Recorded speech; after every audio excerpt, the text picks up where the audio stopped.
What was the dumbest rule your school enforced? In grade 8, we were banned from standing in circles at recess because of potential scandalous activity going on in the middle. We stood in squares instead. We couldn't wear winter clothing, jackets, hats, gloves, in class because they were gang symbols. This was a small farm town in Wisconsin. Besides obviously having no gangs, it was fucking cold, even indoors, in the winter. But clearly wearing warm clothing is something only gangs do. They banned wristwatches. No one knows what the reason was. It's a gateway clock. Before you know it, people will start bringing pocket watches, then wall clocks, then grandfather clocks, and before you know it, some kid walks in with Big Ben. Then what do? Our school banned hugging because it was erotic. As you can imagine, the boys at school started giving each other very sensual high fives for the rest of the year. Can't wear too many matching shirts because you could be a gang. This was in regards to a kid with cancer wanting to make a bunch of shirts. My high school was in buttfuck Nebraska. American schools seem to be obsessed with the idea of gangs. They really are. My public school in the 90s tried to make us wear private school-style uniforms. Avoiding gang colors was big argument for this. This was an affluent school in the suburbs.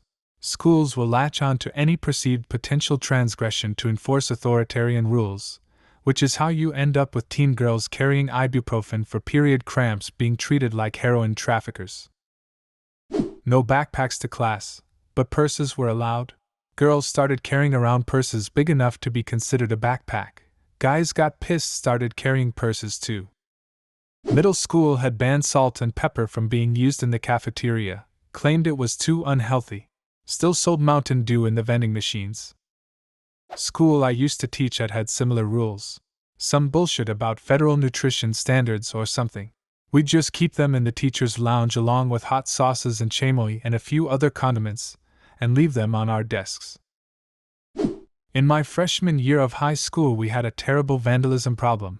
The bathrooms would be broken in various ways almost constantly. In a stroke of pure genius, the staff decided that any bathroom that was vandalized would be closed for the week on first offense, the quarter for second, and permanently on the third offense. They took back the rule after closing every bathroom on day 1. Holy shit, recently at my high school someone stole a fucking urinal. I have no clue how someone manages to do that. In 6th grade they switched out all student chairs for large rubber stability balls. There was a strict, no bouncing, rule. It was a disaster. This was in Arizona in the late 90s for those asking. The idea was to promote better posture. This wouldn't work with any age group, let alone 6th graders. Actually, we have those in one classroom in HS, only because the teacher who has classes there is a bit nuts. At first everyone was bouncing on them, but we got bored of it after some time. These bouncy balls are supposedly good for your back and I love them, but it would be an absolute nightmare in primary school. Prom was a mandatory lockdown for the night in order to avoid students going to parties after prom. Prom was held at various house parties across town instead. I hate it when schools shove their noses into everyone else's business.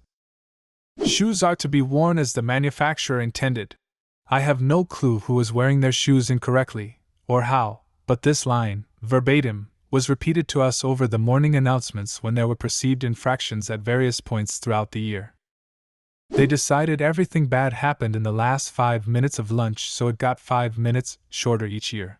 Any group more than 5 had to be up to no good, so no groups over 5. It was a tiny Catholic school in a tiny farming town. The worst offense, by a student, of the whole time I was there was some kid walking across the street to get a soda from a store. If you were involved in a fight, you got suspended. While it sounds reasonable, context didn't matter. I got suspended once not for throwing a single punch, kick, whatever. I got suspended because someone knocked the books out of my hand and when I reached down to grab them they punched me in the face. I got suspended for walking down the hallway and unprovoked getting punched in the face. You couldn't wear any kind of head items that were gang colors, red or blue. This included hair bands, scrunchies, beads in your hair, ribbons, anything. I got in trouble for wearing a blue hair band with white polka dots. Don't joke about the polka dot cartel. My high school mascot was Daniel Boone holding a musket. A kid wore a Guns N' Roses shirt to school and was told he had to change shirts because of the pistols on the shirt. He pointed out the hypocrisy of the school mascot, and they changed everything. The mascot was switched to holding a flag pole instead. Every instance of the mascot was changed from the multiple signs outside and around the school to the giant picture in the middle of our basketball stadium. Holden, you're a fucking legend for this. Hey, at least this shows a consistent internal logic and lack of hypocrisy on the part of school admin, although definitely a lack of self-awareness too. Suspension as a punishment for skipping school. Don't want to come to school? Well, now you can't until next week. And no tank tops in a desert climate, because shoulders are too sexy for school. Grade 12, I got suspended 3 days out of school for skipping school. Parents didn't even have to call in for me. It was great.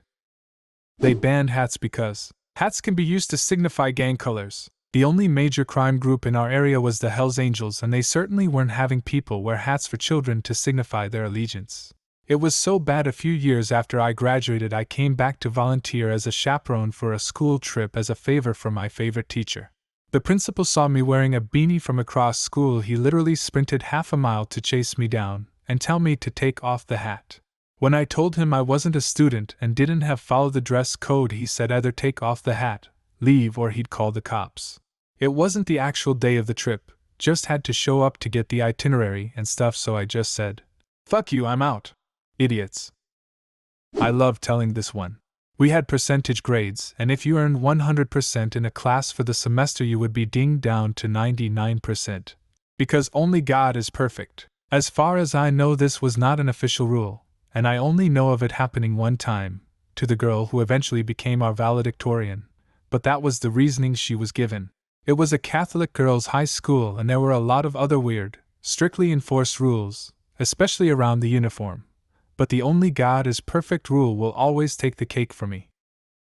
You got in trouble if you wore just a Hanes white t-shirt after school because you were in your underwear. Might as well just wear your literal underwear to make a statement. My high school banned t-shirts that had the cover of Rush's album Signals, an album popular at the time, which features an image of a dog sniffing a fire hydrant. They considered it scatological because the dog was about to pee on it. This struck the entire student body as extremely stupid, and roughly 1/2 of the student body picked a day to wear the t-shirt. We won. Imagine how terrible it would be if kids found out that dogs pee. We weren't allowed to have cough drops in our elementary because the school considered them drugs.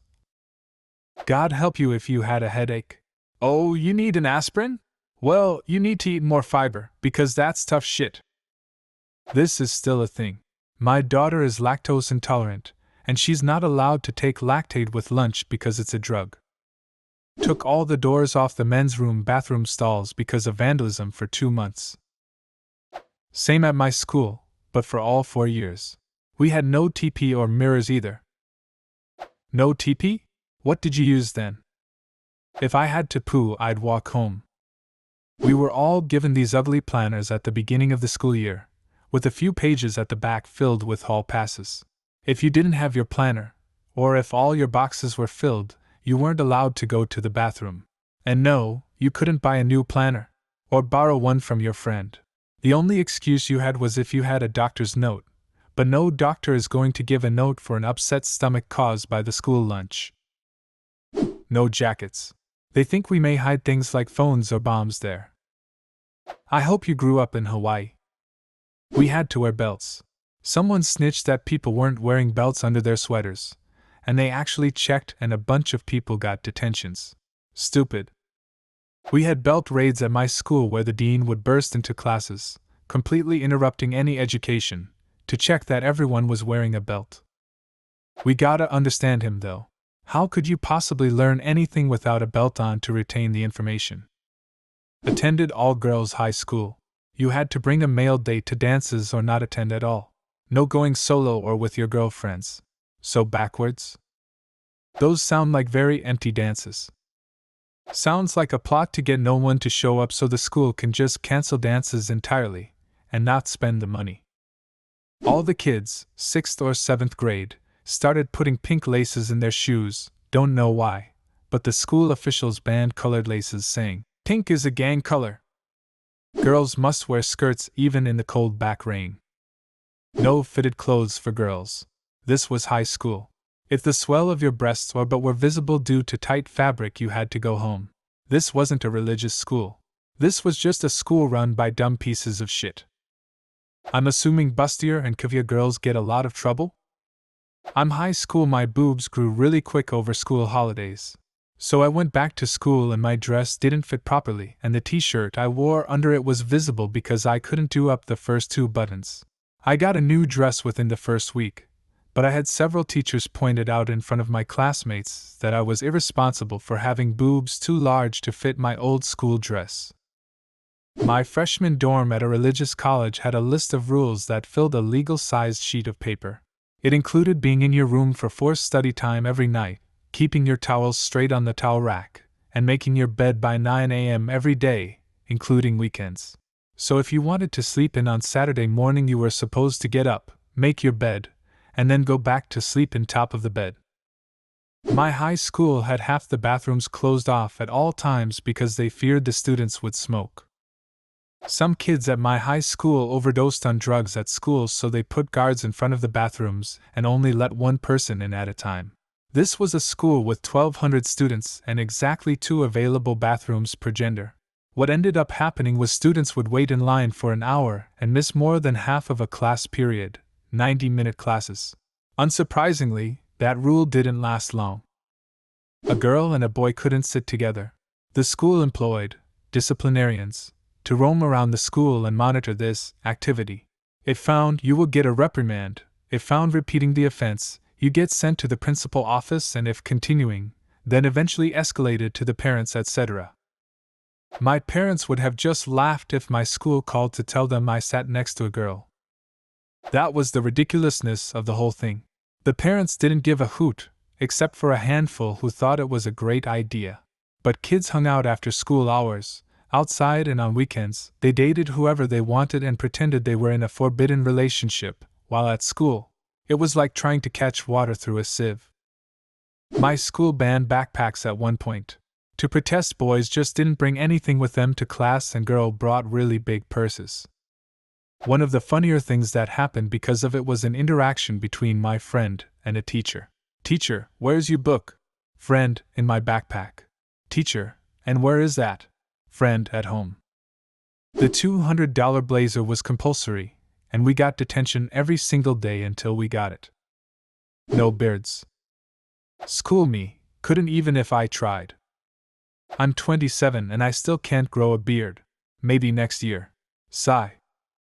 If we spoke our native language instead of English, we had to pay a fine of about 30 to 40 cents. Do you have a similar story? Leave a comment and subscribe to the channel if you want to see more videos like this one.